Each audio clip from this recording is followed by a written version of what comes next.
साथियों नमस्कार। उम्मीद करता हूँ आप लोग सभी स्वस्थ होंगे और मस्त होंगे। मैं भी अच्छा हूँ। चलिए आप लोगों के लिए एक बार फिर से नई वीडियो लेकर आया हूँ। यदि आप लोगों ने पिछली वीडियो नहीं देखी है तो डिस्क्रिप्शन में मैंने लिंक दे रखा, सबसे पहले वो वीडियो देख लीजिए। बायोलॉजी की 2 क्लास हो चुकी है, फिजिक्स की क्लासेस चल रही है। फिजिक्स क्लास में आप लोगों के लिए फिर से लेकर आया हूँ। इससे पहले जो क्वेश्चन थे वो हमने देख चुके थे, ठीक है। फिर नए क्वेश्चन की स्टार्ट करेंगे।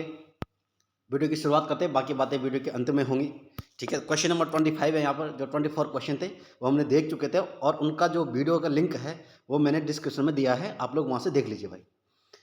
अगला क्वेश्चन है 25, यहाँ पर हम स्टार्ट करने वाले हैं। 25 क्वेश्चन है दोस्तों। निम्नलिखित में से कौन एक सदिश राशि नहीं है? मैं बार बार बोलता हूँ कि ये चीज़ें पढ़नी है, कौन नहीं है ना। निम्नलिखित में से कौन एक सदिश राशि नहीं है? तो द्रव्यमान नहीं है भाई, ठीक है। संवेग, वेग, कोणीय वेग, ठीक है। तो ये क्या चीज़ है? ये सदिश राशि है दोस्तों, ठीक है। अगला क्वेश्चन है क्वेश्चन नंबर 26। अदिश राशि है, अदिश राशि कौन है? ऊर्जा हो जाएगा। और बल, आघूर्ण, संवेग, ठीक है, ये क्या है? सदिश राशियाँ हैं, ठीक है। इसकी जो ट्रिक है दोस्तों, सदिश राशि को कैसे पहचानते हैं और अदिश राशि को कैसे पहचानते हैं, अगली वीडियो में मैं आप लोगों के लिए जरूर बताऊंगा, ठीक है। इसकी एक शॉर्ट ट्रिक है, उस ट्रिक को याद करना, उसके बाद आप कभी नहीं भूल पाओगे कि सदिश राशि कौन सी हो जाएगी और अदिश राशि कौन सी है, ठीक है। अगला क्वेश्चन, क्वेश्चन नंबर 27। निम्नलिखित में से कौन सी एक सदिश राशि है? तो संवेग क्या हो जाएगी? सदिश राशि हो जाएगी। दाब, ऊर्जा, कार्य क्या है? अदिश राशि है। अभी आप इसमें कन्फ्यूजन होंगे, सदिश कौन सी है, अदिश कौन सी है, ठीक है। लेकिन इसका मैं शॉर्ट ट्रिक बनाऊंगा, ठीक है। अगला क्वेश्चन है क्वेश्चन नंबर 28 है। निम्नलिखित में से कौन सी राशि सदिश नहीं है? तो आयतन नहीं है। ये पूछे जा चुके हैं दोस्तों, देखो बीपीएससी 2002 में पूछा है, ठीक है। तो विस्थापन, वेग, बल, त्वरण, ठीक है, ये क्या है? ये सदिश राशि है। इसमें ही पूछा है कि सदिश राशि नहीं है तो आयतन हो जाएगा, ठीक है। ये भी अगला वही वही है, 29 क्वेश्चन है। तो वेग हमारा क्या हो जाएगा? ऊपर भी आया था, सदिश राशि हो जाएगा, ठीक है। और क्वेश्चन नंबर 30 है। निम्नलिखित में से कौन एक व्युत्पन्न परिमाण नहीं है? तो ये द्रव्यमान राइट आंसर हो जाएगा, ठीक है। घनत्व, आयतन और चाल क्या हो जाएगा? व्युत्पन्न परिमाण है भाई, ठीक है।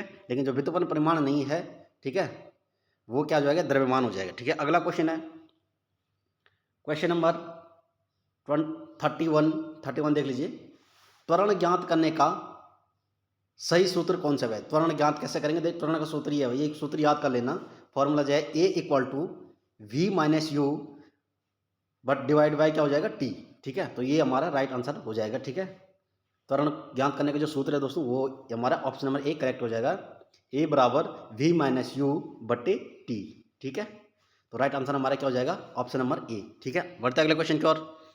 Question number 32। पदार्थ के संवेग और वेग के अनुपात से कौन सी भौतिक राशि प्राप्त की जाती है? पदार्थ के संवेग और वेग का अनुपात जब हम करेंगे ना दोस्तों, तब कह रहे कि कौन सी राशि प्राप्त होगी? तो कौन सी होगी? द्रव्यमान प्राप्त होता है भाई, ठीक है। इस तरीके से पढ़ना है। पदार्थ के संवेग और वेग के अनुपात से कौन सी भौतिक राशि प्राप्त की जाती है? तो वो की जाएगी द्रव्यमान, ठीक है। अगला क्वेश्चन, क्वेश्चन नंबर 33। प्लांक के अचर में किसका आयाम होता है? तो कोणीय गति का होता है भाई, कोणीय गति का, ठीक है। अगला क्वेश्चन है क्वेश्चन नंबर 34। एक लड़की झूले पर बैठी स्थिति में झूला झूल रही है, ठीक है। इमेजिन करके पढ़ो। फिजिक्स, केमिस्ट्री एक क्लास ऐसी है दोस्तों जिसमें आपको इमेजिन करना पड़ेगा। इमेजिन करके पढ़ो। जैसे बोल रहा है, देखो एक लड़की एक झूले की स्थिति पर झूला झूल रही है। बैठकर क्या करे? वो झूला झूल रही है। अब आप खुद को लगा लो कि आप झूले पर बैठे हैं और आप झूला झूल रहे हैं, ठीक है, समझ गए। उस लड़की के खड़े हो जाने पर दोलनों का आवर्तकाल क्या होगा भाई? अब देखो, वो कह रहे हैं कि वो लड़की जो झूला झूल रही है, अगर वो उस झूले पे खड़ी होती है तो जो उनके दोलनों का आवर्तकाल, झूलने झूलने का जो काल है ना, उस पर क्या असर पड़ेगा, ये पूछ रहा है। तो क्या हो जाएगा? कम हो जाएगा भाई, ठीक है। सिंपल सी बात है भाई, आप करके देखो, ठीक है, प्रैक्टिकल करके देखो। आप झूला झूलो और झूले पर खड़े होंगे ना पैरों के सहारे, तो झूले के जो आवर्तकाल है ना, जो दोलन की क्षमता उसकी कम हो जाएगी, ठीक है। तो राइट आंसर क्या हो जाएगा? ऑप्शन नंबर हो जाएगा, कम हो जाएगा, ठीक है। अगला क्वेश्चन है क्वेश्चन नंबर 35। घूर्णन करती एक गोल मेज पर अचानक एक लड़का आकर बैठ जाता है। मेज के कोणीय वेग पर क्या प्रभाव पड़ेगा? ठीक है, घूर्णन कर रहा है एक मेज, है ना, और उसमें एक लड़का आकर बैठ जाएगा, तो क्या वही झूले वाली स्थिति हो गई ना, तो कम हो जाएगा, ठीक है। तो उसके कोणीय वेग पर क्या प्रभाव पड़ेगा? तो कोणीय वेग क्या हो जाएगा? कम हो जाएगा। सिंपल सी बात है भाई, अगर एक मेज कोणीय घूम रहा है, उसमें एक लड़का आकर बैठ जाता है तो उसका कोणीय वेग क्या हो जाएगा, कम हो जाएगा भाई। ठीक है, अगला क्वेश्चन, क्वेश्चन नंबर 36। यदि किसी चलती हुई वस्तु के वेग को दुगुना कर दिया जाए तो उसका या उसकी गतिज ऊर्जा 4 गुना हो जाती है भाई। ठीक है, कह रहे कि यदि किसी चलती हुई वस्तु के वेग को दुगुना कर दिया जाए ना तो उसकी जो गतिज ऊर्जा है ना वो 4 गुना हो जाएगी। ठीक है, तो राइट आंसर क्या हो जाएगा, ऑप्शन नंबर सी करेक्ट हो जाएगा, गतिज ऊर्जा 4 गुना हो जाएगी। अगला क्वेश्चन, क्वेश्चन नंबर 37। किसी पिंड के द्रव्यमान तथा भार में अंतर होता है। ठीक है, ये कह रहा है कि एक पिंड है, उसके द्रव्यमान और भार में क्या अंतर है। तो अब अंतर देख लीजिए, अंतर क्या है, अंतर है द्रव्यमान स्थिर रहता है और जबकि भार परिवर्तनीय होता है। कह रहा है कि द्रव्यमान तो भाई द्रव्यमान में कोई असर नहीं होता है, लेकिन जो उसका भार होता है वो क्या होता है, वो बदलता रहता है, परिवर्तनीय है वो। समझ रहे बात को, तो राइट आंसर क्या हो जाएगा, ऑप्शन नंबर बी हो जाएगा, द्रव्यमान स्थित रहेगा और जबकि भार क्या होता है, परिवर्तनीय है भाई। ठीक है, अगला क्वेश्चन, क्वेश्चन नंबर 38 है। किसी भी स्थिर या गतिशील वस्तु की स्थिति और दिशा में तब तक कोई परिवर्तन नहीं होता है जब तक उस पर कोई भी बाह्य बल सक्रिय न हो। यह है, तो ये आसान है भाई, यह क्या है, न्यूटन के गति का प्रथम नियम है। ये न्यूटन का गति विषयक प्रथम नियम है कि कोई वस्तु यदि अपनी गति की अवस्था में है तो गति की अवस्था में रहेगी, विराम अवस्था में है तो विराम अवस्था में रहेगी, लेकिन वो तब तक हलचल नहीं होगी भाई जब तक उन पर कोई बाह्य बल, कोई भार से कोई बल आरोपित न किया जाए। ठीक है, तो ये भी वही बोल रहा है, तो राइट आंसर क्या हो जाएगा, न्यूटन की गति का प्रथम नियम हो जाएगा भाई। क्लियर, पूछा जा चुका देखो RRB 2002 में। अगला क्वेश्चन है क्वेश्चन नंबर 39। किसी असंतुलित बल द्वारा किसी पिंड में उत्पन्न त्वरण, जो त्वरण हमने त्वरण ऊपर देखा था ना, A equal to v minus, ये त्वरण का सूत्र हमने देखा था, A equal to v minus u बटे टी। ठीक है, अब ये क्या बोल रहा देखो, किसी असंतुलित बल द्वारा किसी पिंड में उत्पन्न त्वरण क्या हो जाएगा, बल के अनुक्रमानुपाती होता है भाई, बल के अनुक्रमानुपाती हो जाएगा। ठीक है, तो राइट आंसर हमारा ऑप्शन नंबर बी हो जाएगा। अगला क्वेश्चन, क्वेश्चन नंबर 40 है यहाँ पे। न्यूटन के गति के तीसरे नियम के अनुसार क्रिया तथा प्रतिक्रिया के संबंध में बल क्या होना चाहिए, हमेशा भिन्न भिन्न वस्तुओं पर ही लगे होने चाहिए। समझ की बात हो, न्यूटन का जो तीसरा नियम है ना, क्रिया प्रतिक्रिया का नियम, ठीक है, तो उसके बारे में बोल रहा है। तो प्रतिक्रिया के संबंध में क्या है, तो हमेशा भिन्न भिन्न वस्तुओं पर ही बल लगे होने चाहिए। आपने देखा होगा बंदूक से जब गोली छूटती ना तो धक्का देती है पीछे की ओर, लेकिन गोली कहाँ जाती है, आगे। ठीक है, गोली को बल दिया जाता है, लेकिन बंदूक से धक्का किसको दिया जाता है, पीछे जो आदमी जो शूटर है उसको दिया जाता है। ये क्रिया प्रतिक्रिया का नियम है। तो दो भिन्न भिन्न वस्तुओं पर बल लग गया ना, तो यही बोल रहा है न्यूटन के गति के नियम के अनुसार क्रिया तथा प्रतिक्रिया के संबंध में बल हमेशा भिन्न भिन्न वस्तुओं में ही लगे होने चाहिए। ठीक है, तो right answer option number C correct हो जाएगा। अगला क्वेश्चन, क्वेश्चन नंबर 41। प्रत्येक क्रिया के बराबर वो विपरीत दिशा में एक प्रतिक्रिया होती है, यह है न्यूटन के गति विषय का तीसरा नियम। देखो अब उसने एग्जामिनर जो दोस्तों एक क्वेश्चन को कई टाइप से पूछ सकता है भाई। ठीक है, बड़ी बात तो ये है सबसे पहले बात, तो हमें उस क्वेश्चन को कुछ अपने दिमाग से भी घुमा के करना है। यही क्वेश्चन उसने पहले किस तरीके से पूछा, अब किस तरीके से पूछ रही है देख लीजिए। प्रत्येक क्रिया के बराबर विपरीत दिशा में एक प्रतिक्रिया होती है, यह है क्या है, यह न्यूटन का गति विषयक तीसरा नियम है। यह समझ के बात को। अगला क्वेश्चन, क्वेश्चन नंबर 42। जल में तैरना न्यूटन की गति के किस नियम के कारण संभव है, तो ये भी तीसरा नियम है भाई। ठीक है, जल में जो तैरता है ना, जो तैराके होते हैं तैरते हैं, तो वो क्या करते हैं, न्यूटन की गति विषयक जो तीसरा नियम है उसके अकॉर्डिंग तैरते हैं भाई। ठीक है, खुद आगे जाकर पानी को पीछे धकेलते रहते हैं, यानी क्रिया प्रतिक्रिया का नियम हो रहा है और दो भिन्न भिन्न वस्तु पर क्या बल लग रहा है भाई। ठीक है, तो राइट आंसर क्या हो जाएगा, ऑप्शन नंबर सी। अगला क्वेश्चन, क्वेश्चन नंबर 43। कोई पिंड तब तक विरामावस्था में ही बना रहेगा जब तक उस पर कोई बाह्य बल कार्य नहीं करता है, यह कथन किसका है, तो न्यूटन का है भाई। ठीक है, फिर घुमा के पूछ लिया। तो अगर आपको याद है तो चाहे एक बार घुमाए, दो बार घुमाए, 50 बार घुमाए, आप उस क्वेश्चन को कहीं ना कहीं से आंसर सॉर्ट आउट कर ही दोगे। ठीक है, कह रहे किसी पिंड को तब तक विरामावस्था में ही बना रहेगा जब तक उस पर कोई बाह्य बल कार्य नहीं करता है, तो क्या किसने बोला था यह कथन, तो न्यूटन ने बोला था। अगला क्वेश्चन है क्वेश्चन नंबर 44। बल की परिभाषा आती है, किससे आती है, बल यानी फोर्स, इंग्लिश में क्या बोलते हैं उसको, फोर्स बोलते हैं।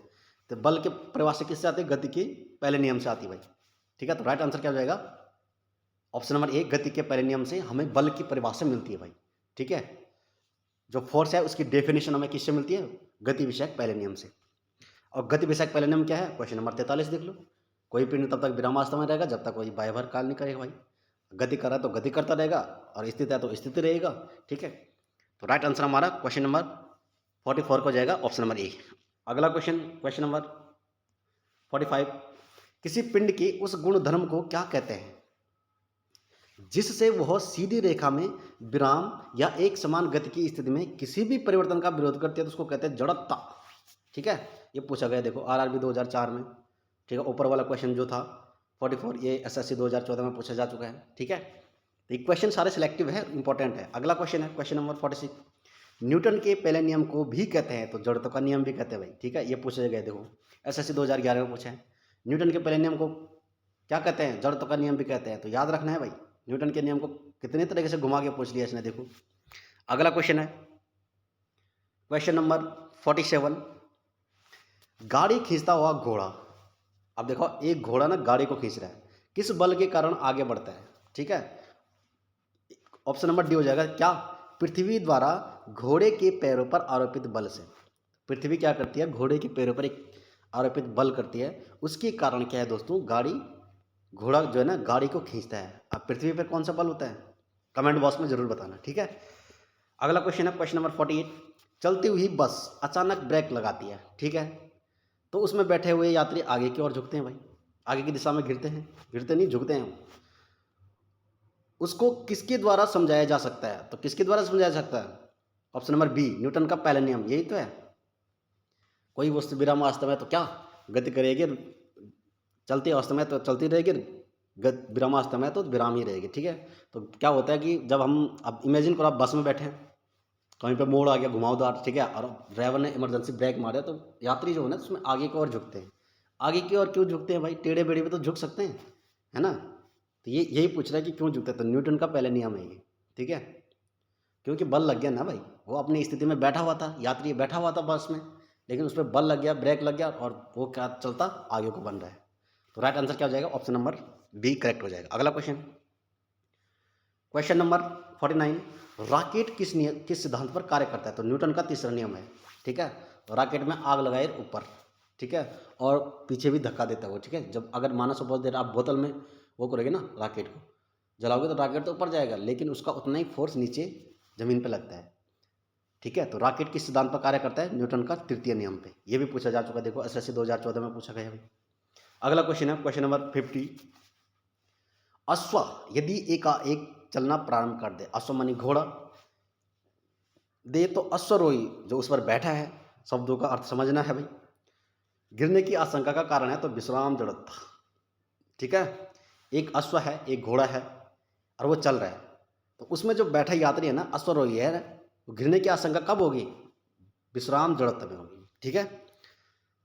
राइट आंसर हो जाएगा ऑप्शन नंबर सी। अगला क्वेश्चन, क्वेश्चन नंबर 51, और आज की वीडियो का अंतिम क्वेश्चन। क्वेश्चन नंबर क्या कर रहा है? क्रिकेट का खिलाड़ी तेजी से आती हुई बॉल को क्यों अपने हाथों को पीछे की खींचकर पकड़ता है, ठीक है। अभी क्या देखा होगा आपने, अभी मैच देखा, अगर आप लोगों ने मैच देखा होगा, तो ट्रेविस हेड का जो कैच था वो किसने पकड़ा? शुभम गिल ने पकड़ा, जिससे भारत को सबसे ज़्यादा डर बना हुआ था, ठीक है। तो उसने क्या किया, जब कैच पकड़ा तो हल्के से अपने हाथ पीछे किए, ना कि आगे किए। ऐसा कैच पकड़ा और पीछे आगे नहीं ले गया, वो धक्का नहीं दिया उसने आगे, हल्के से अपने हाथों को थोड़ा सा पीछे किया। क्यों किया, यही पूछ रहा है। क्रिकेट का खिलाड़ी तेजी से आती हुई बॉल को क्यों अपने हाथों को पीछे खींचकर पकड़ता है, क्यों पकड़ता है? अब देखो, तो राइट आंसर हो जाएगा ऑप्शन नंबर ए, बॉल विश्राम की स्थिति में आ सके, ताकि बॉल क्या है दोस्तों, विश्राम की स्थिति में आ सके, ठीक है, अपने स्थायित्व में आ सके और कैच पकड़ा जा सके, ठीक है। तो इसलिए क्या हुआ, हम कभी भी कोई भी कैच पकड़ते हैं, कोई भी चीज़ पकड़ते हैं, तो उसको थोड़ा पीछे की ओर खींचते हैं, समझ रहे हैं, अपने हाथों को थोड़ा सी पीछे लेते हैं, इसलिए लेते थे ताकि क्या हो जाए, जो स्थिति है वो विश्राम स्थिति में आ जाए, ठीक है। तो ये क्वेश्चन थे 24 क्वेश्चन मैं पहले करा चुका था, 25 ये है। नेक्स्ट वीडियो आप लोगों के लिए लाऊंगा, और इंपॉर्टेंट क्वेश्चन होने वाले हैं, सिलेक्टिव क्वेश्चन रहेंगे, आप लोगों को पता है। ये क्वेश्चन सारे पूछे जा, ये देखो ये आरआरबी 2002 में पूछे जा चुका क्वेश्चन है। तो ये थे दोस्तों आज की वीडियो के क्वेश्चन।